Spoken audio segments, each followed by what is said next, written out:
Welcome back 40k fans to this update video from Battleforge Brothers. Just wanted to first of all, it's a bit of an update moving on as everyone will expect with 8th edition dropping soon. First, there's a couple of things that we just want to run through. Just want to say thanks first of all for watching our videos. Hope you are liking our ideas that we have for our narrative games rather than our overly competitive games. So what's happening obviously in the GW world is the 8th is dropping. It's been dropping for quite some time, everyone's known about it, so this kind of gives you an idea mainly of what we're focused on doing. But we do have a date. We have a pre-order date and a release date. Pre-order dates are 3rd of June, release 17th of June, so it is coming up fairly quickly. It is, yeah, it's coming a little bit too fast sometimes. As you will know, obviously we are quite a new channel, so I do appreciate all of the time that people have took to watch us. There's loads of different channels out there, loads of different kind of games. What I don't know how you feel about this, but what I kind envisioned from the channel is more of the story behind the games, rather than I'm going to take this really powerful unit and I'm going to multiply it by 10 and wipe me enemy out. Yes, there's been some games where the results have been a bit quite high, mainly Eldar games. But you know, it happens, and we do like to do the whole story element rather than anything else, I suppose. But who knows, you might end up seeing some competitive games now and again, but we'll try and keep it on a bit of a low down. Yeah, we do like our narrative games, but we do like the odd occasional cheesy game. It's nice to have ones. I don't know how cheesy we are going to get in 8th edition. I've heard a lot of not bad things, but a lot of good things where they're getting rid of the cheesiness. The likes of Death Stars, good thing to go. Yeah, I think it's a good thing as well. It gets more players in the game, I suppose. Some people liked it, some people don't. I didn't. I've used them in the past and haven't had much fun with them. Yeah, same here. But you know, like what Stu said, is that we are seem to be going themed wise. So that leads us to our terrain. Yes, as you have seen, there's we try to theme our boards as much as we can. You know, this time when this video goes up, you have seen Antares 3, the planet that we decided to theme as though it was going from like lush world to starting to turn to desert. And no spoilers if you haven't watched them, but there is a reason why that it starts to decay. You have probably already guessed by now anyway. But the onto the terrain. You've been working quite hard on the terrain. Yeah, I've been a busy bee over the last couple of weeks making a Tau themed terrain. We've got some things on the table here which I'm not going to show you yet. They are very much works in progress. A lot of planning, a lot of rubbish, let's say, that's needed to collect. But we are heading towards that way. The theme I want to go is a lot of Tau buildings towards one end and then greenery. What I can show you is some part of the greenery. Obviously, again, this is themed. This is a very much work in progress, but it's kind of some of the trees that we'll be using. We'll be using a lot of them. I'll be building a lot of them over the next couple of weeks. So yeah, we'll be very good. A lot of lush, because the way I see envisions of a Tau theme board is greenery in a peaceful place. So yeah, they're not that peaceful. No. But yes, Graham's idea for the Tau board, with him being a Tau player, I don't know whether that's a good thing or not, but we'll let that one slide for now. They might get better in Earth anyway. Might not be as cheesy, hopefully. More shooting. Yeah, exactly, yes. So, leading on, obviously, before we go to it, there's a couple of battle reports already out there, as you've seen, which is 7th. We are going to do a final, I suppose, like a farewell to 7th edition, which we are planning. It is in the works at the moment. We are planning, however, to do a 2,000 point game with one army that you've seen, with a couple of new additions, one big new addition, and a total new army as well. So it's going to be 2,000 points. and it's going to feature the big man himself, Girly Man. He's made an appearance, yep.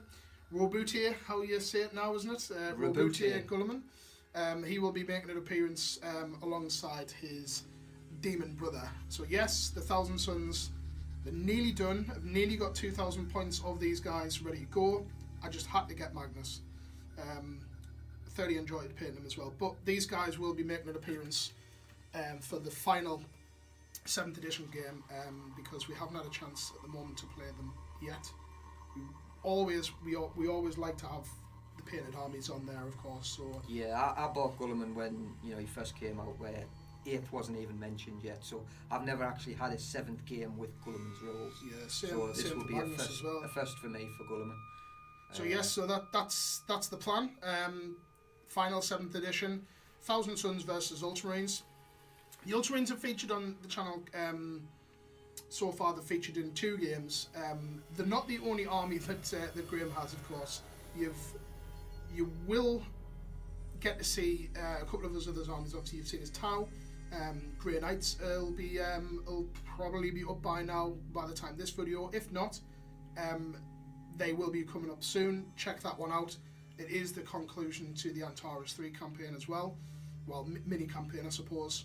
But we are also going to do a couple of army overviews, just so that you guys know what we have.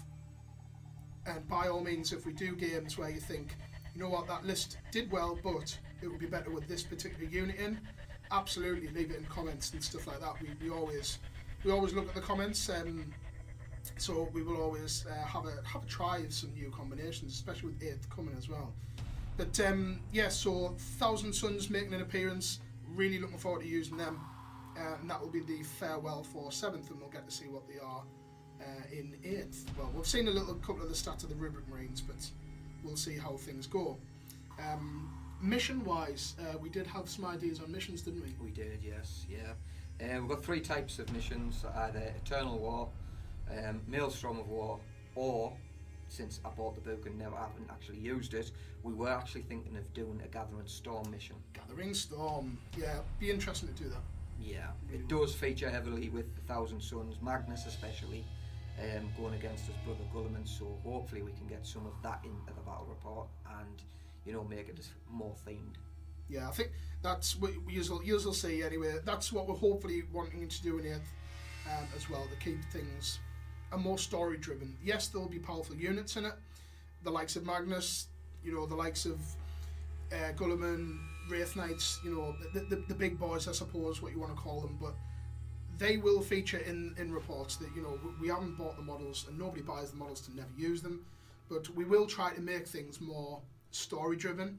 I'm a very story driven person. I like the fluff a lot, rather than the over competitiveness of things, which I think 8th is going to put a level peg and field for everything. This is what I'm more excited about 8th, is that because we've got 2 games, 2 worth of, 2, let's say, different ways of playing. You've got the points value, which is what you see in today's 7th battle reports, and then you've also now got the power play. So, yes, someone might field 3 Wraith Knights if that's possible in 8th, but you've got to think about power play as well. Can they do that in power play? Yeah, absolutely. And also, again, which is a big theme for our channel, is themed narrative plays. Yeah. I'm very excited for it. You'll get that by now anyway, that we are quite story driven. We just want to get it out there, I suppose, really, rather than repeating ourselves multiple times. But yeah, we just want to kind of get out there. We all, like I say, we do appreciate everyone that looks at the channel. But for the future, obviously for 8th edition, we will be doing 8th edition battle reports, of course. We will. I think it's come at a very good time for us, with us just starting. So 7th edition reports that are on there, I think of them as a stepping stone. We are going to up the ante. The quality, with the more themed boards, it'll hopefully obviously start to get better and better and better. The way that I film as well, I'm hoping you're enjoying that. I do take a lot of inspiration from other channels and elsewhere, but I don't want to overly kind of do the same thing, I suppose. That's why I wanted to do it more narrative driven. But looking to the future, we will, like I say, we've got the final 7th edition that you've heard about. We've got the Grey Knights, which are featuring on the final part of the Antares campaign. Then afterwards, we're going to do some the army overviews, just so you can see the miniatures for starters, see what collections that you'll see in 8th edition, as well as some new ones. Graham's got a new one that'll be coming up on 8th, which I'll not go any further with that, but it is looking forward to seeing them on the channel when 8th drops. New armies, of course, will always adds a nice bit of spice. My Harlequins, they will be featuring in 8th. They are on the back burner for the time being because I want to get the Thousand Suns done. So you'll get to see all the same all the good painted stuff as well. So hopefully that's piqued your interest, to watch, of course, our reports. Please give feedback if we're doing anything that's wrong or anything like that. Absolutely, we'll take it on board, and we'll certainly try and improve, of course. But apart from that, there's not a great deal left for us to kind of update you on, I suppose. It's mainly just to thank you for starters. Thanks for watching everything that we do. Please spread the word. If you're into your narrative battle reports, repetitive player, your Gladius Strike Forces, all that kind of cheesy stuff that's considered cheesy. Absolutely, there's a load of channels out there that I watch as well that do a really good job of it. But if you do also like the flip side, and you do like to kind of, I suppose, feel for the armies when you're watching them, and you kind of get the whole story of it, then that's what we'll put in our reports. We will try and we will anyway. We will make it more story driven. And apart from that, really, thanks for watching, and check out the channel.